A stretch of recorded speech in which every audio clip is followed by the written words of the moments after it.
30 pertsona inguruk parte hartu dute Donibane, Ermitagaina eta Mendebaldeko auzo eztabaidagunean. Lehendabiziko zatian, Ester Kremaez zinegotziak auzo hauetan udalak daraman proiektuen inguruko informazio zehatza eskaini du. Cosas que se han hecho en conservación urbana. Bueno, aquí ya sabéis que muchas veces son cuestiones a veces de índole menor, pero que cuando lo tenemos mal nos damos cuenta y cuando nos lo arreglan a veces no nos damos tanta cuenta, pero si habéis observado seguro que sí. Había algunos pasos de peatones que tenían unos buenos socavones en el asfalto, sobre todo en Avenida Bayona. Zinegotziari laguntzen, zeinbait udal teknikari egon dira, bakoitza bere arloaren lana azaltzen. Bereziki, herritarren segurtasuneko alorreko Jesus Estangak Iruña 30 proiektuaren xehetasunak eman ditu. Eso implica un sacrificio, retirar vehículos, retirar aparcamientos y es incomodidad para el coche. Pero ganamos ciudad y ganamos sobre todo estancia y confort y sobre todo seguridad. Auzoak informatzen du atalan, San Juan Sar taldeak, Donibaneko adinekoaren aldeko itunak eta Ermitaberri elkarteak hartu dute hitza.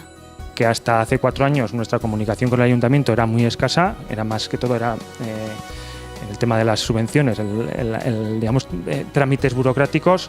Y bueno, hemos visto que si se habla, si nos comunicamos y se nos escucha, pues bueno, se pueden crear proyectos muy interesantes. Sí, porque cuando nosotros empezamos a trabajar, planteamos lo que desde nuestro punto de vista creemos que la persona mayor del barrio necesita en función de las carencias que se detectan.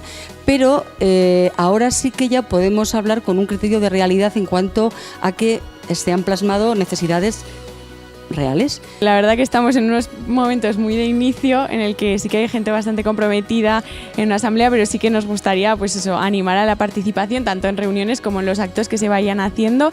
Auzo eztabaidagunea auzokideen ekarpenekin bukatu da.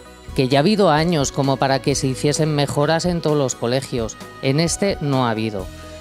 La variante esa vía rápida que nos divide el barrio, no sé si se tiene pensado algún tipo de actuación, cómo incidir para que esa calle que supuestamente tiene que ir a 50, pues los coches vayan a 50. Indignación a nivel nacional con todos los salones de juego, cómo se están instaurando en las ciudades. Vemos incompatible es que todos esos peatones que acuden a diario a esa calle convivan con cientos de vehículos que cruzan desde la rotonda de la Avenida Barañáin hasta Pío XII. Que la mejor manera de acercar el ayuntamiento al barrio es poniendo medios, pero sobre el terreno, ¿no?